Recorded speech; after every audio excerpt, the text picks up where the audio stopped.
बिस्मिल्लाहिर्रहमानिर्रहीम, अस्सलाम वालेकुम। विनर्स स्पोर्ट्स के साथ आपका मेज़बान शहजादा मोइन हाजिर है। हम अपने प्रोग्राम में क्रिकेट, हॉकी, फुटबॉल और दीगर खेलों पर बात करते हैं और उसके साथ कोशिश करते हैं जो खेल ग्रास रूट लेवल पर खेले जाएं उसको अपने प्रोग्राम में डिस्कस करें। अगर पाकिस्तान की बात करें तो इस वक्त एशिया कप के हवाले से बड़ी बातें सामने आ रही हैं। दूसरी तरफ चेयरमैन की कुर्सी के हवाले से भी अब बाज़ गश्त ऐसी दिखाई दे रही है शायद ज़का अशरफ इस सीट पर बैठते हुए दिखाई दें, क्योंकि 20 जून को जो है नजम सिटी की जो मुद्दत है वो पूरी होती दिखाई दे रही है। और ये अगर हम बात कर लें कराची के अंदर टैलेंट के हवाले से तो Nelson Mandela talent hunt programme जो है बाकायदा तौर पर जो है शुरू हो गया। आज दूसरा रोज़ है इसमें और हम इसमें देखते हैं कि बाकायदा तौर पर जो सिंध और ख़ासकर कराची से जो ताल्लुक़ रखते हैं, जिनके पास डोमिसाइल मौजूद है, वो इस टैलेंट हंट में जो है अपने ट्रायल्स देते हुए नज़र आ रहे हैं। और इस ट्रायल के अंदर हम देखेंगे जो फाइनल लास्ट डे है कल, इसका बाकायदा तौर पर आखिरी दिन होगा। 3 दिन ये ट्रायल्स है यहाँ पर मुनक्किद हो रहे हैं और TMC ग्राउंड्स पर, और इसमें हम कल फवाद आलम को भी देखेंगे और उसके साथ साथ उम्मीद है कि सरफराज अहमद भी जो है इन बच्चों के साथ यहाँ पर कल मौजूद होते दिखाई देंगे, क्योंकि सरफराज अहमद अमेरिका में जो है एक क्रिकेट लीग में मसरूफ़ है। और उम्मीद है कि कल के इवेंट में जिस तरह हमारे जो ज़राए हैं वो आज की फ़्लाइट से जो है वतन वापस पहुँच रहे हैं और कल इन बच्चों के साथ ट्रायल के फाइनल हतमी खिलाड़ियों का अनाउंस भी करते हुए दिखाई देंगे। इस टैलेंट हंट प्रोग्राम के हवाले से अगर थोड़ी सी बात कर लें तो इस टैलेंट हंट प्रोग्राम के अंदर हम देख रहे हैं कि इसमें 48 खिलाड़ियों का इंतखाब किया जाएगा और उसके बाद जो है हम देखेंगे कि इस पर 16 रुकनी एक स्क्वाड बनाई जाएगी जो जनूबी अफ्रीका जाएगी, वहाँ पर ट्रेनिंग करेंगे और सारे अखराजात जो है जनूबी अफ्रीका के हाई कमीशन बर्दाश्त करते हुए दिखाई देगी। एक अच्छा प्लेटफॉर्म है नौजवान खिलाड़ियों के लिए और इस पर भी हम आज अपने शो में बात करेंगे। हमारे साथ मौजूद हैं हमारे साथी स्पोर्ट्स एनालिस्ट और विनर स्ट्रीम के हिस्सा रियाजुद्दीन साहब, उनके साथ साथ मौजूद है फरहान राजू साहब जो स्पोर्ट्स एनालिस्ट है, उनके साथ साथ मौजूद है इकबाल मेमन साहब जो डायरेक्टर एडमिनिस्ट्रेटर स्पोर्ट्स हैं। इनसे भी बात करेंगे क्योंकि काफ़ी अरसे के बाद ये हमारे पास शो में आए हैं, हैदराबाद से ताल्लुक़ रखते हैं और वह काफ़ी रिक्वेस्ट पे आज फिर हमारे शो में हमारे दरमियान मौजूद है। सबसे पहले रियाज साहब की तरफ बात है। रियाज साहब क्या करेंगे, एक तरफ है बाज़गश जारी है चेयरमैन की सीट के हवाले से कि ज़का अशरफ हो सकता है कि चेयरमैन की सीट पर बैठते दिखाई दे। 20 जून को मुद्दत ख़त्म हो रही है नजम सिटी की, पहले इस पर बात कर लेते हैं उसके बाद हम टैलेंट हंट पर आएंगे। बिस्मिल्लाहिर्रहमानिर्रहीम, बहुत शुक्रिया शहजादा मोइन। देखें, बिल्कुल इस वक्त जो है इस्लामाबाद में मतलब डेरे डाले हुए हैं ज़का अशरफ साहब ने भी और साथ साथ जो है नजम सेठी साहब भी कोशिश कर रहे हैं जरदारी साहब से मिलने की। और ज़का अशरफ जो हैं उनको जो है जो दानिश-सूबाई वजारत है वहाँ से उनकी रिकमेंडेशन हुई है PCB के चेयरमैन के लिए। तो मतलब मैच जो है बड़ा फंसता हुआ नज़र आ रहा है और ये देखना होगा कि मतलब कौन जो है ज़का अशरफ बनते हैं, इसलिए कि इस हुकूमत में ज़ाहिर है ज़का अशरफ के हामी भी हैं और उनके हामी भी हैं। तो मुझे लगता है कि ये मैच आगे जाके थोड़ा सा और फंसेगा, इसलिए कि देखें जो सिचुएशन अब बन रही है उसमें थोड़ा सा मुझे ये लगता है कि शायद ज़का अशरफ ही मतलब ये के चेयरमैन बन जाएं। लेकिन दूसरी जानिब से काफ़ी ये चीज़ जो है स्ट्रॉन्ग मतलब होकर सामने आ रही है कि चूँकि नजम सेठी साहब को काफ़ी तजुर्बा है क्रिकेट का, दूसरे ये कि वो जो है इससे पहले मतलब रहे हैं और he knows very well each and everything, सारी चीज़ों को समझते हैं। और अब जो मतलब ये कि PSL भी होगी और जो सीरीज़ होने वाली है या एशिया कप हो रहा है या नहीं हो रहा या वर्ल्ड कप के हवाले से, तो उनको न सिर्फ ज़्यादा नो हाउ है बल्कि वो जो है इन चीज़ों को बेहतर तरीके से समझते भी हैं। और ICC के आपने देखा जो डेलीगेट यहाँ पे आया था 2 या 3 रुकनी, जिसमें चीफ उनके जो चेयरमैन थे इंटरनेशनल क्रिकेट काउंसिल के बार्कले और दूसरे जो चीफ एग्जीक्यूटिव ऑफिसर थे ICC के जेफ एलरडाइस, तो वो आए थे, उन्होंने मुज़ाकरात किए थे। लेकिन हैरत अंगेज़ बात यह कि उनका तो खैर पता नहीं कि वो बात कब आएगी, लेकिन मुझे ये लगता है कि ये जो है काफ़ी टसल अभी बढ़ेगी और ये पाकिस्तान, मैं समझता हूँ देखें इस तरह की चीज़ें जो है ना पाकिस्तान क्रिकेट के लिए अच्छी नहीं है। ये चीज़ें जो है पहले से तमाम चीज़ें तय होनी चाहिए कि किसका टेन्योर है किसका। ये ज़रूर है कि उनकी मुद्दत जो है 21 या 20 जून को ख़त्म 20 तारीख को ख़त्म हो रही, ज़ाहिर है 21 जून को कोई नया ड्यू हो जाएगा। लेकिन जिस तरह से मतलब हुकूमत ने अच्छा रियाज साहब ड्यू की बात कर रहे हैं यहाँ पे, तो क्या समझते हैं कि इस वक्त हम पहले ही एशिया कप के हवाले से बड़े उलझे हुए दिखाई देते हैं, तो इस मामलात को लेकर एक पाकिस्तान में एक नई चीज़ जन्म लेती दिखाई दे रही है सीट के हवाले से। इस मौके पे ऐसा मुनासिब लगता है कि इस बाज़गश्त, क्योंकि अगर हम देखें तो इंडिया हम पे हर तरीके से हावी होने की कोशिश करता है, शायद इस मामलात पे भी वो तसल्ली बख्श अपने आप को तस्लीम कर ले कि अगर नया चेयरमैन आ जाता तो शायद हम उनसे आसानी से जो अपने मुज़ाकरात करते दिखाई देंगे। शहजादा बड़ा अच्छा मतलब पिन पॉइंट किया आपने, बड़ा अच्छा सवाल है। देखें एशिया कप की जहाँ तक बात थी तो मैं तो ये समझता हूँ कि अब एशिया कप जो है पाकिस्तान के हाथ से, हालांकि ये कहते हुए अच्छा नहीं महसूस हो रहा, लेकिन एशिया कप पाकिस्तान के हाथ से निकल गया है। इसलिए कि देखें इंडिया ने हमेशा मतलब ये कि हठधर्मी दिखाई है और पाकिस्तान को लेट डाउन करने की कोशिश की है। अब सिचुएशन ये बनी गई है कि अगर श्रीलंका में ये होता है तो पाकिस्तान के लिए होगा कि इसका बाइकाट करे, और बाइकाट करता है तो चैंपियंस ट्रॉफी जो है वहाँ पे मतलब पाकिस्तान के आड़े आ जाती है कि या वो होगी या नहीं होगी। लेकिन आप ये देखें आईसीसी में जो लोग शामिल हैं या एशियन क्रिकेट काउंसिल में, उनका इंडियन का डोमिनेशन है वहाँ पे। और आप ये देखें कि अब बाकायदा चैंपियंस ट्रॉफी को भी यहाँ से ख़त्म करने की बात की जा रही है। और एक बड़ी दिलचस्प सूरत हाल सामने आई है शहजादा, वो ये कि मतलब जो हमारी मतलब अब जो मतलब अमेरिका में और वेस्ट इंडीज़ में वर्ल्ड कप हो रहा था 2014 का, तो उसके लिए यह है कि वो मतलब वर्ल्ड कप अभी नहीं होगा, और उस दौरान मतलब वहाँ पे एक 8 या 10 मुल्क की क्रिकेट टूर्नामेंट होगा, इसलिए कि वहाँ पे वो वर्ल्ड कप के लिए तैयार नहीं है। कौन? अमेरिका और वेस्ट इंडीज़। तो अमेरिका और वेस्ट इंडीज़ को 2022 की जो पाकिस्तान में चैंपियंस ट्रॉफी होनी थी, वो चैंपियंस ट्रॉफी उनको देने की बात की जा रही है। और जो मतलब अभी जो वर्ल्ड कप वहाँ होने था 2024 में अमेरिका में आईसीसी का, उसको कह रहे हैं कि वो जो है आयरलैंड में और स्कॉटलैंड में उसको मुंतकिल कर देंगे। तो यानी आप ये देखें कि पाकिस्तान से मतलब चैंपियंस ट्रॉफी भी लग रहा है बज़ाहिर, जो एक चीज़ पूरे मतलब इंटरनेशनल क्रिकेट में जो सीन बन रहा है उससे ये नज़र आ रहा है कि हमारे हाथ से चैंपियंस ट्रॉफी भी गई। इसलिए कि ये चैंपियंस ट्रॉफी अब जो इत्तलात हैं और जो पूरा एक सिनारियो बना हुआ है वो ये है कि ये अमेरिका में होगी, इसलिए कि फौरी तौर पे 2024 का वर्ल्ड कप वहाँ इसलिए नहीं हो सकता था कि वहाँ पे इंफ्रास्ट्रक्चर तैयार नहीं है, वहाँ वो स्टेडियम नहीं है जिनमें वो मैचेस हो सकते थे। तो वो उनका आईसीसी का ख्याल है कि ये जो स्टेडियम है और इंफ्रास्ट्रक्चर है आईसीसी के एक बड़े इवेंट के लिए 2025 तक वो वहाँ बन जाएगा। बिल्कुल, तो 2025 की चैंपियंस ट्रॉफी वहाँ बिल्कुल चली सही जाएगी बात आप और कह रहे हैं, वो भी हमसे वो भी निकल वहाँ गई। होता है। फरहान राजू साहब, अगर हम बात कर लें जिस तरह एहसान मानी की और नजम सेठी के हवाले से बात कर रहे हैं, पिछले दिनों राशिद लतीफ़ ने एक बड़ा ज़बरदस्त बयान दिया, उस बयान के हवाले से क्या कहेंगे, और फिर हम थोड़ी सी बात उसी बयान के लेकर चलेंगे। जी बिल्कुल, राशिद भाई ने मतलब एक खुली किताब के तौर पर बात कर दी है कि कराची में इलेक्शन में क्या हुआ है, और उनको बकल उनके कि इस्लामाबाद में बैठ के जो है वो इलेक्शन हुआ है कराची का, और जो सेंट्रल का इलेक्शन था वो भी इस्लामाबाद में बैठ के हो रहा था। लेकिन उसके बाद अचानक ही जो है ज़का अशरफ साहब का भी एक केस सामने आ गया कि ज़का अशरफ साहब एक्टिव हो गए हैं और ज़का अशरफ की भाग दौड़ संभालने के इम्कानात रोशन हो गए हैं। तो वो बात जो थी अब बीच में ही रह जाएगी, क्योंकि जब ये वाले मामला होंगे उसके बाद भी इलेक्शन पे भी सवालिया निशान उठ गएगा, और वो प्रोसेस जो है वो बीच में रह जाएगा। जब नजम सेठी साहब चले जाएंगे, ज़का अशरफ आ जाएंगे, तो जितना भी इलेक्शन का प्रोसेस था अभी मुकम्मल नहीं हुआ था, हो सकता है वो भी डैमेज हो जाए, और वो भी उस पर भी सवालिया निशान उठ चुके थे, वो भी बीच में रह जाए। और राशिद लतीफ़ जब कोई बात बोलते हैं उस बात में वजन होता है इंटरनेशनल लेवल पे। जब वो कोई करप्शन की बात करते हैं, मैच फिक्सिंग की बात करते हैं, तो बहुत हाई लेवल पे उसको देखा जाता है और उसकी बात को अहमियत दी जाती है। जब उन्होंने कराची के इलेक्शन की बात की है, उस पर सवाल उठाया, तो यकीनी तौर पर उस बात में वजन होगा और उस बात में कुछ ना कुछ सच्चाई होगी।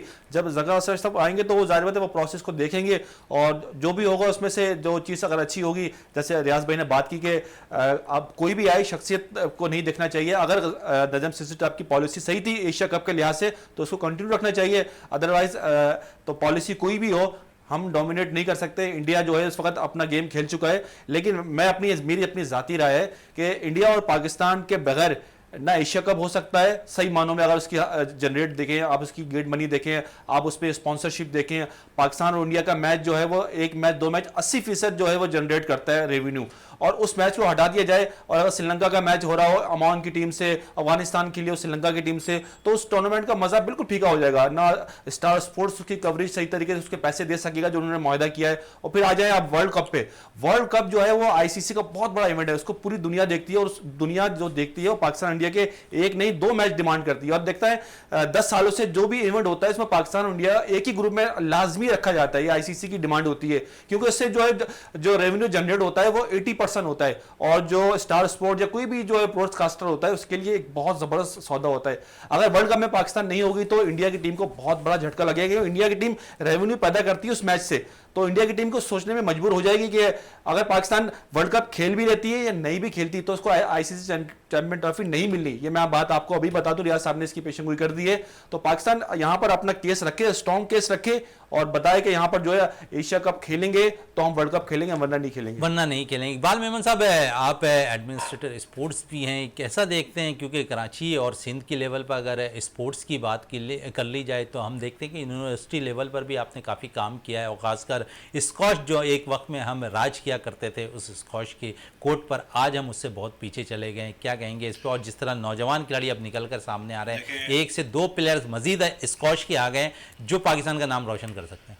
देखिए, स्कॉश के लिए जो भी लोग हैं, people at the helm of the affairs, वो कुछ भी नहीं कर रहा है माजरत के साथ। और मैं इस वक्त भी स्कॉश खेलता हूँ तो मुझे जाके अपने कोचेस जो हैं, अब तो वो यंगस्टर्स हैं, पहले तो हमें कमर जमा के चाचा ने सिखाया था, जमा साहब ने। तो इस वक्त सिर्फ ये है कि जून जुलाई की छुट्टियां हैं तो बच्चे कुछ आ रहे हैं, लेकिन हम देखते हैं कि वो उनकी चीज़ें जो है फॉसिलाइज हो चुकी हैं और उनको बहुत ज़्यादा कोचिंग की ज़रूरत है, क्योंकि हमारे पास जो कोचेज़ हैं वो टेनिस के भी हैं, स्क्वॉश के भी हैं, बैडमिंटन के भी हैं, और बाय डिफ़ॉल्ट हैं। उनकी कोई लेवल 1 या लेवल 2 की कोई कोचिंग हुई नहीं है। तो मैं समझता हूँ कि गवर्नमेंट जो है इसको बहुत निगलेक्ट कर रही है, और इसको हर लेवल पे, जब तक आप स्कूल लेवल पे इसको स्क्वॉश को नहीं लेके आएंगे तो वो बाय द टाइम जब वो यूनिवर्सिटी में पहुंचते हैं तो वो उनकी जो हैंड की मूवमेंट है वो इतनी फॉसिलाइज हो चुकी होती है कि बैक हैंड तो वो खेलते नहीं है, और बैक हैंड वाली कोर्ट में आके वो जो है फोर हैंड पे खेल रहे होते हैं। मगर आपकी इजाज़त से मैं वापस थोड़ा सा क्रिकेट की तरफ भी आऊँगा। एक बड़ी अंग्रेज़ी में कहावत है कि nice to be important and far more important to be nice. देखिए, कोई भी आए क्रिकेट के ऊपर वाले ओहदे पे, how effective the person is, हमारे लिए कौन अच्छा है। दूसरी बात ये कि आईसीसी के अंडर जो हमारी एशियन क्रिकेट टूर्नामेंट होती है या वर्ल्ड कप होती है, मैं ये कहूँगा, मेरा ये नुक्ते नज़र है कि जज्बात से हटके हमें चाहिए कि जो है हमारी टीम जाए और खेले, कहाँ पे भी, इर्रेस्पेक्टिव ऑफ कोई भी ग्राउंड हो, उस पे जाके खेले और अपने आप को एज ए क्रिकेटर मनवाए। क्योंकि देखिए, क्रिकेट डिप्लोमेसी में हम खामखा में इन चक्करों में फंस जाएंगे, और हमारी इस वक्त कंट्री की जो कंडीशन है, और हम ये नहीं चाहते कि उसका असर क्रिकेट पे भी आए। देखिए, असर तो वो आ रहा है, वो हमसे टूर्नामेंट छीन रहे हैं, लेकिन अगर हम जाके उन वेन्यूज़ पे खेलते हैं और अपने आप को मनवाते हैं और वो चैम्पियनशिप्स जीत के आते हैं, तो वो ज़्यादा हमारे लिए बेहतर होगा। बिल्कुल, हमारे लिए बेहतर होगा। यहाँ थोड़ा सा मैं इख्तलाफ करूँगा आपकी बात से। यही बात जो कह रहे हैं कि यही बात रमीज साजा आज से 2 साल पहले कह रहे थे, जब ऐसी टूर्नामेंट चल रहे थे, इंडिया ने आने से इनकार कर दिया था। रमीज साजा ने ये कहा था कि हम वहां जाके खेलें, ये टूर्नामेंट खेलें और जीतें, दुनिया को बताएं कि हमारे पास क्रिकेट है, हम खिलाड़ी हैं, खेलने वाले हैं। तो आफरीदी भी कह रहे हैं अच्छा, हमने फिर वर्ल्ड कप का फाइनल भी खेला, फिर वर्ल्ड कप का सेमीफाइनल भी खेला, फिर हमने चैंपियन ट्रॉफी भी जीती, हमने सब कुछ जीत कर दिखाया, खेल के दिखाया, लेकिन हम वहीं पर ही खड़े हैं। बिल्कुल, इस पे मजीद भी बात आफरीदी के हवाले से रियाजुद्दीन से भी बात कर लेते। रियाजुद्दीन साहब, अब अक्सर जगह पे आफरीदी चीफ गेस्ट होते हैं, उनसे यही सवाल हमेशा किया जा रहा है कि आईसीसी वर्ल्ड कप के लिए हमें जाना चाहिए, नहीं जाना चाहिए। हमेशा एक ही मौके पे शाहिद आफरीदी कायम है, वो यही कहते हैं कि पाकिस्तान को जो है आईसीसी के वर्ल्ड कप खेलना चाहिए। देखिए, शहजादा वो बड़े रिस्पेक्टेबल हैं, शाहिद आफरीदी, जिस तरह से उन्होंने इतनी बड़ी क्रिकेट खेली है, यकीनन अपने लिहाज से उनकी राय का एहतराम है, लेकिन हर एक का अपना अपना एक वो होता है, नुक्ता नज़र होता है। मैं मतलब अगर आप इसको दूसरे ज़रा जाविये से देखें, जो बात अभी हमारे शेख साहब कर रहे थे, इसको अगर आप दूसरे जाविये से देखें, मैं ये कहता हूँ कि इंडिया जो है हमेशा से हमको लेट डाउन कर रहा है, और आज से नहीं कर रहा, 10-12 साल से मतलब आपको बैकफुट पे लेके आ गया है।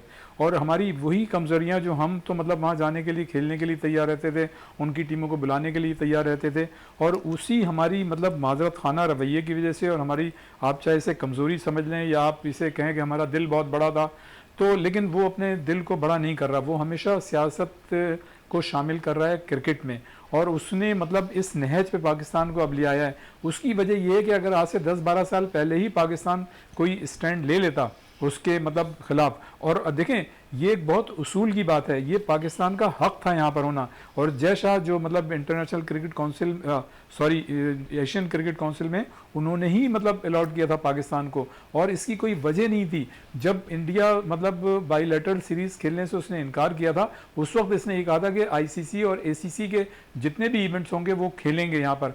तो जब वो इवेंट खेलेंगे तो अब जबकि पाकिस्तान में मतलब जो अमन व अमान की सूरत हाल है अल्लाह ताला के फजल करम से गुज़श्ता 10 मतलब साल से बहुत बेहतर है।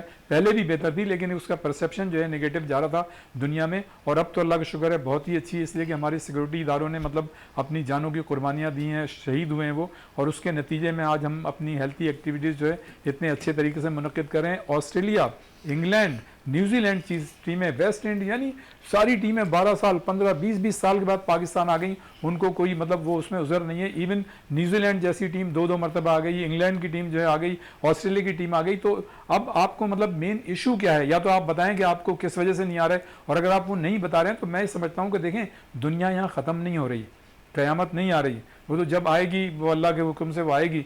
लेकिन ये कि आपको कहीं स्टैंड लेना पड़ेगा, आपको मतलब दुनिया में इज्जत और वक़ार के साथ जीने के लिए फैसले करने होंगे। और देखें जो बड़ी कौमें होती हैं उनके मतलब जो अच्छे फैसले होते हैं वो रिफ्लेक्ट करते हैं, उनके मतलब वाम जो है उनमें इत्माद आता है और तरक्की की मतलब वो राह पे गामजन होते हैं। इसलिए कि जब वो उनमें इत्माद आता है तो दुनिया जो है फिर उनको इज्जत की नज़र से देखती है। लेकिन जब आप हर मरतबा उनके मतलब जाल में फंसते चले जाएंगे, आप बैकफुट पे चले जाएंगे कि ठीक है जो लोग ये कह रहे हैं कि जी चाहे वो आए या ना आए हमें वहाँ जाना चाहिए, ठीक है उनकी ये राय, हम उसका एहतराम करते हैं, लेकिन आप ये भी तो देखें ना कि मतलब वो आपको जलील कर रहा है, आपको मतलब कहाँ लेके जा रहा है, तो कहीं तो आपको स्टैंड लेना होगा, दुनिया को बताना क्या हुआ अगर मतलब ये कि वो यहाँ नहीं आएगा, ठीक है नहीं आएगा। हम सब ये कहते हैं, हम सब ये मानते हैं कि पाकिस्तान और इंडिया के मैचेस मतलब दुनिया में कहीं भी हों, मैं खुद ये बात कहता हूं कि हमने एडजवेस्टन में देखा है, ओवल में देखा है, दुबई में देखा है, दुनिया मतलब कि दुनिया के हर बड़े स्टेडियम में देखा है कि वहाँ ग्राउंड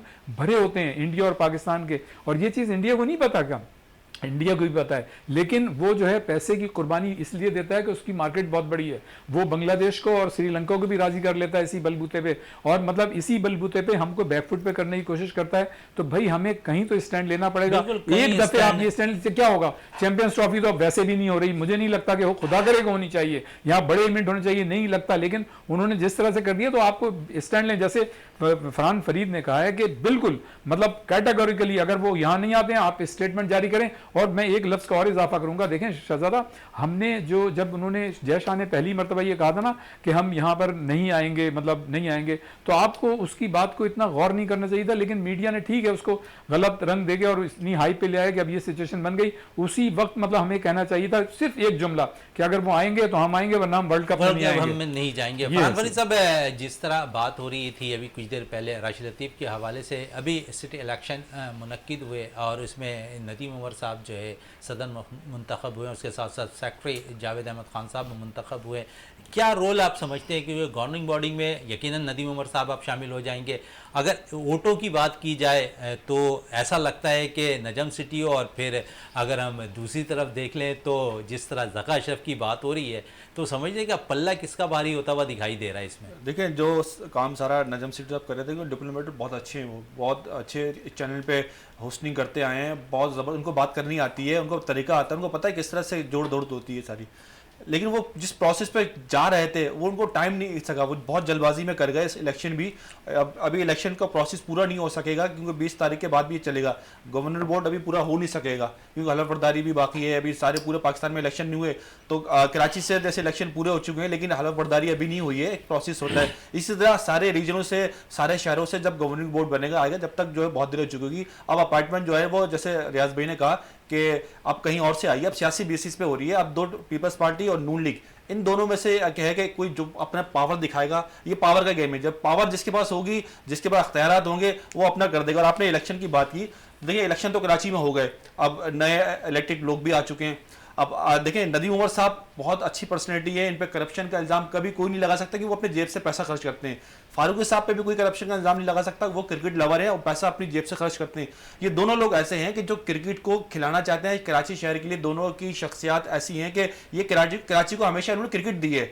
अब इनके दाएं बाएं जो लोग हैं वो उनके क्या मकासद हैं, वो उनको क्यों सपोर्ट करते लेकिन हैं, फरहान फरीद साहब पिछले जब इलेक्ट होकर नदीम उमर साहब आए 1 से 1.5 साल के अरसा वो रहे, लेकिन कोई इवेंट्स कराने में नाकाम रहे। अगर उसके मुकाबले में हम फारूकी साहब को देख लें तो मुख्तलिफ वो टूर्नामेंट्स भी कराची में कराते रहे, और जब एडॉप्ट लगा तो उसके बाद भी वो मुख्तलिफ टूर्नामेंट कराते रहे।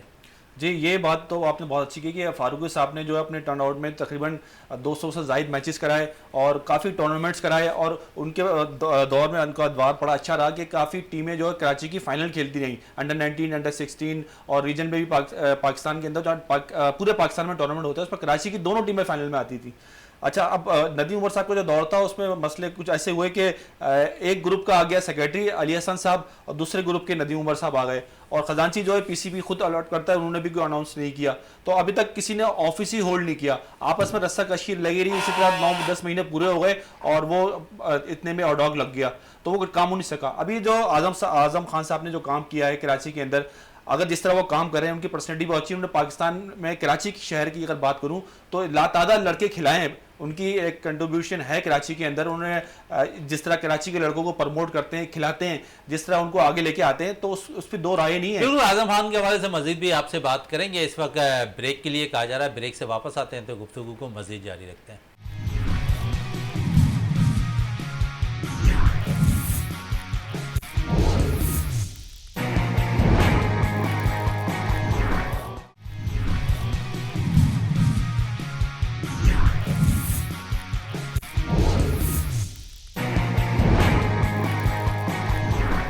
बिल्कुल, ब्रेक से पहले बात हो रही थी आजम खान के हवाले से, तो मजीद आजम खान के हवाले से फरहान फरीद से ही बात कर लेते हैं। फरहान साहब, क्या कहेंगे, आजम खान ने बहुत से प्लेयर्स जो अगर हम देख लें तो जोन सतह क्लब लेवल पर जो है निकाले, और वो फिर पाकिस्तान खेलते हुए भी दिखाई दिए हैं, लेकिन माजी से अगर बात कर लें तो करंटली अगर हम देखें तो कोई भी प्लेयर्स अब कराची का निकल कर सामने नहीं आ रहा है। क्या वजूहत है? क्या हम फिटनेस पे तवज्जो नहीं दे रहे, क्लब क्रिकेट पे तवज्जो नहीं दे रहे, ये जोन क्रिकेट पे हम तवज्जो नहीं दे रहे, जिसके बायस अब कराची में प्लेयर्स निकल कर नहीं आते। फिर कुछ देर पहले आप राशिद लतीफ़ के बयान की बात कर रहे थे। राशिद लतीफ़ आज से जब नदीम उमर एक दफ़ा पहले जो सदर मुंतखब हुए थे उस वक्त भी राशिद लतीफ़ कुछ बयान दे सकते थे, लेकिन अब क्या वजह बनी? और फिर अगर हम माजी में बासित अली के हवाले से भी बात कर ले तो उस वक्त ये सब दोनों खिलाड़ी कहाँ थे? अगर ये खिलाड़ी उस वक्त आवाज़ उठाते, कराची के लड़कों के लिए भी अगर आवाज़ उठाते, कुछ बेहतर होता कराची के लड़के को, क्योंकि अब तो कराची के लड़के खेलते हुए कौमी टीम में दिखाई नहीं देते सिवाय सरफराज के, वो भी एक साइड लाइन पर रख दिया गया उन्हें। जी बिल्कुल सही कह रहे हैं। राशिद लतीफ़ के बारे में, उस वक्त राशिद लतीफ़ जो है वो, क्योंकि बासित अली अंडर 19 के कोच थे और काफ़ी अर्से तक अंडर 19 में उन्होंने काम किया, तो राशिद लतीफ़ जो है वो बासित अली से काफ़ी अच्छी इनकी अंडरस्टैंडिंग है, अच्छी दोस्ती है, तो उस थ्रू वो कराची के लड़कों के लिए प्रमोशन के लिए बात कर सकते थे। और बासित अली की अगर मैं बात करूँ तो बासित अली ने तो बहुत डिसअपॉइंट किया है कराची के लड़कों के साथ, जिस तरह उन्होंने ज्यादती की है, जिस तरह उन्होंने मेरिट की धज्जियाँ उड़ रही हैं, तो बासित अली की तो आप बात ही नहीं करें। बासित अली बात बहुत करते हैं, चैनल्स पर आके भी बहुत बातें करते थे, और उनका खिलाड़ी वो बड़े थे, लेकिन जिस तरह उनको कोच बनाया, जिस जिम्मेदारी थी उन्होंने पूरी नहीं की।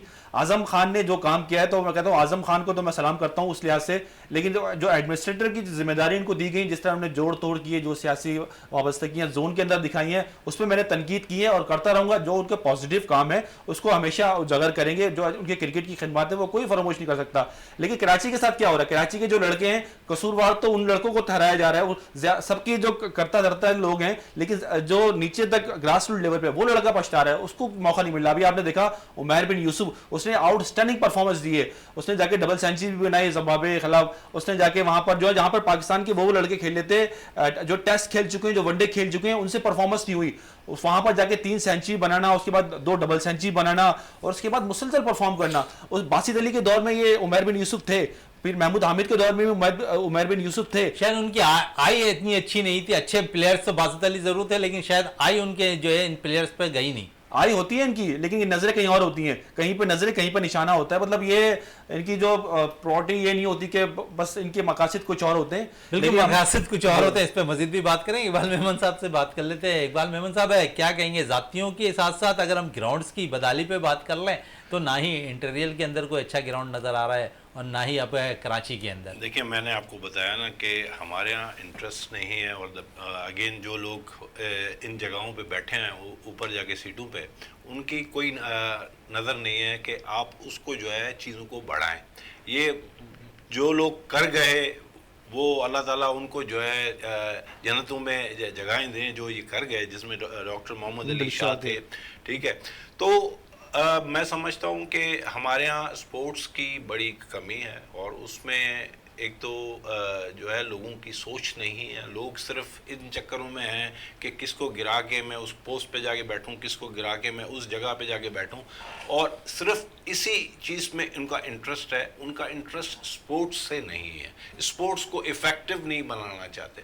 तो मैं समझता हूँ कि इस पे नज़र आसानी करना चाहिए। नया स्टेडियम देख लें, इंटरनेशनल वेन्यू है, और उस पे ही अगर थोड़ा सा ही काम करें तो ग्राउंड तो अभी भी अंदर तो जलालुद्दीन ने पहली हैट्रिक की इस ग्राउंड पे, मियादाद ने 280 रन बनाए, बड़ा तारीखी। जी हाँ, जलालुद्दीन साहब ने जो है वहाँ पे हैट्रिक किया था, और फिर 451 जो मुदस्सिर नजर और जावेद मियां का है पॉन्सफोर्ड और ब्रैडमैन के साथ, वो उनको वहाँ पे बराबर किया।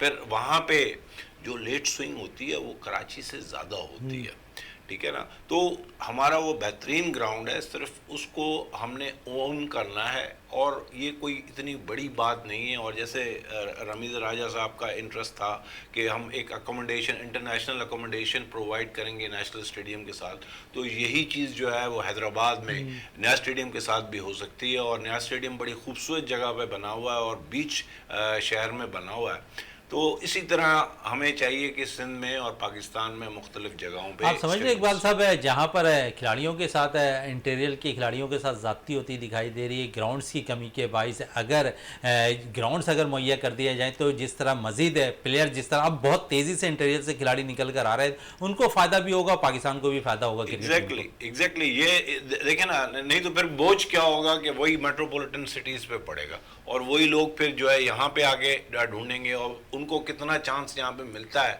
या लाहौर में मिलता है वो जब बहुत कम है।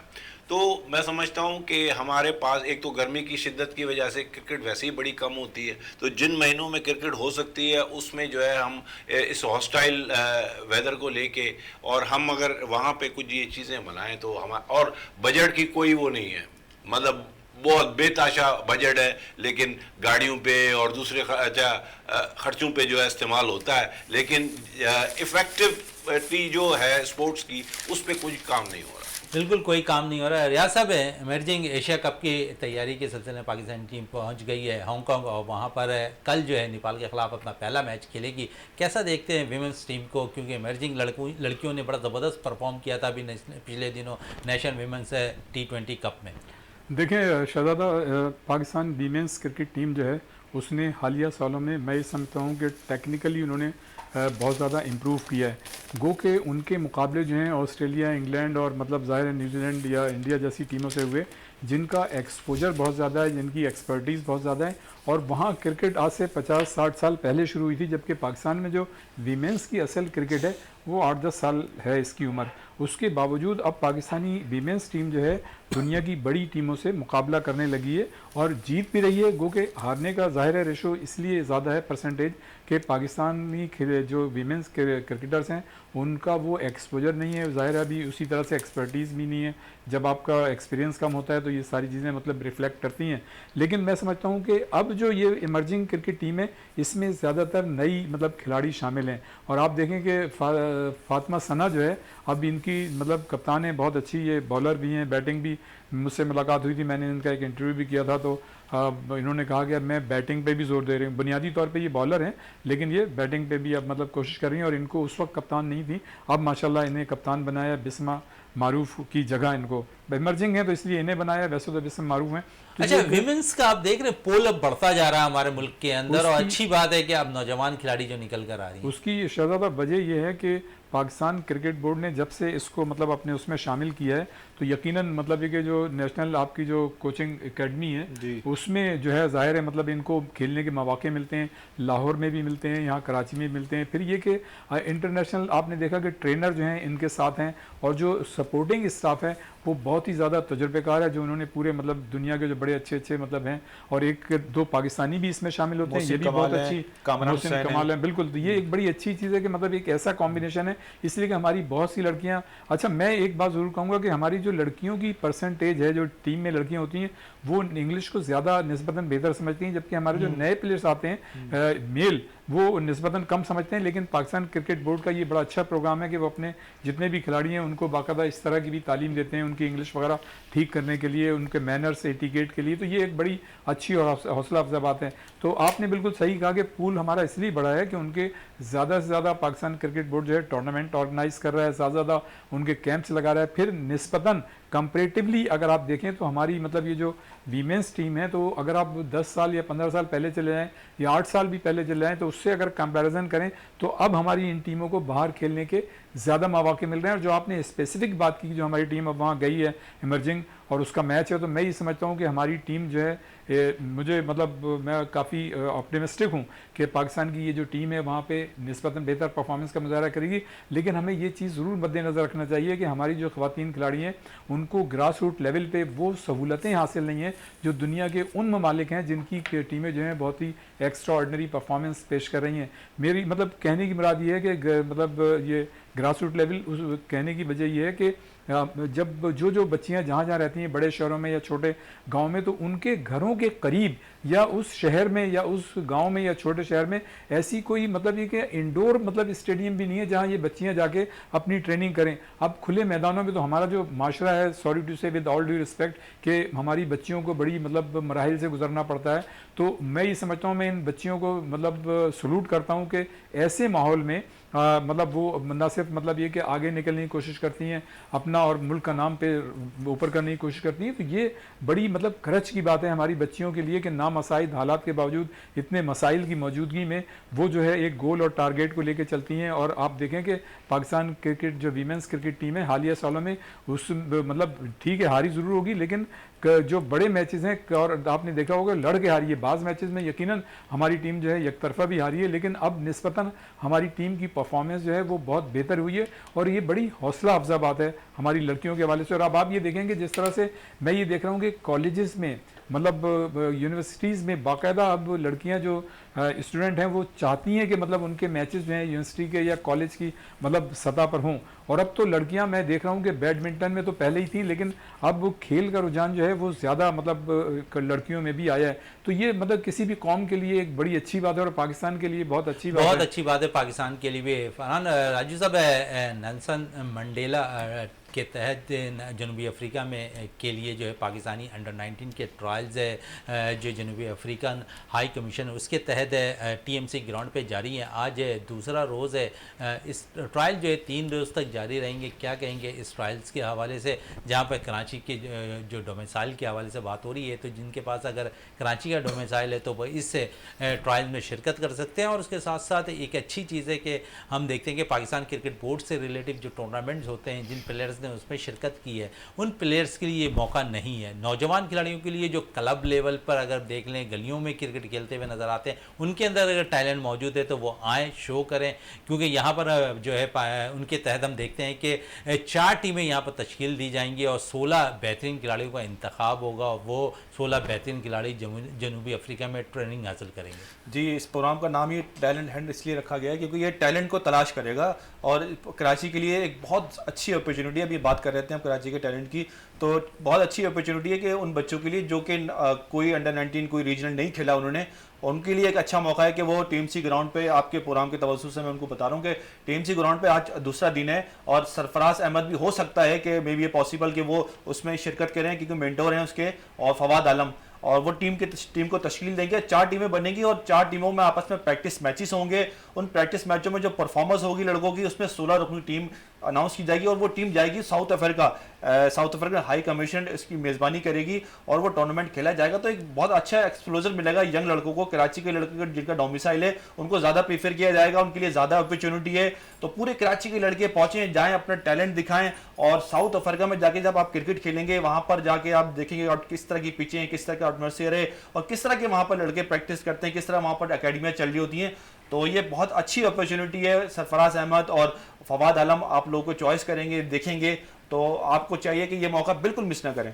बिल्कुल मिस ना करें। इकबाल मेमन साहब, क्या कहेंगे, इनसे कितना इत्तेफाक करते हैं? क्योंकि इंटरवल में भी अगर ऐसे कैंप्स लग जाएं तो नौजवान खिलाड़ियों के लिए बेहतर होगा। ये तो ब्लेसिंग इन डिस्गाइज है। अगर इस तरह के टैलेंट एंड प्रोग्राम आते हैं, कोई भी अपॉर्चुनिटी आती है, तो ये बच्चों के लिए बहुत ज़बरदस्त अपॉर्चुनिटी है। और जिस तरह भाई ने कहा कि वो ज़्यादा से ज़्यादा तादाद में आएँ और अपना टैलेंट शो करें।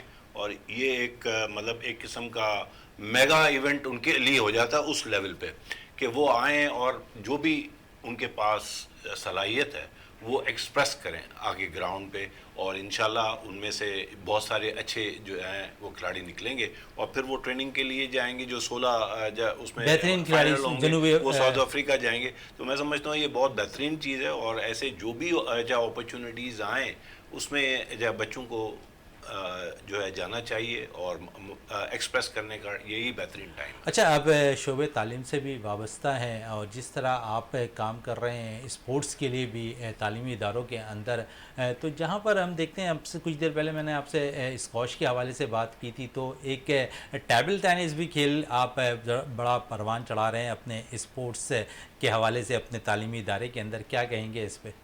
देखिए इसमें भी टेबल टेनिस पे भी बहुत काम हो रहा है, लेकिन अगेन मैंने आपको ये कहा कि ग्रास रूट लेवल पे फिर भी नहीं हो रहा, यूनिवर्सिटीज़ में हो रहा है।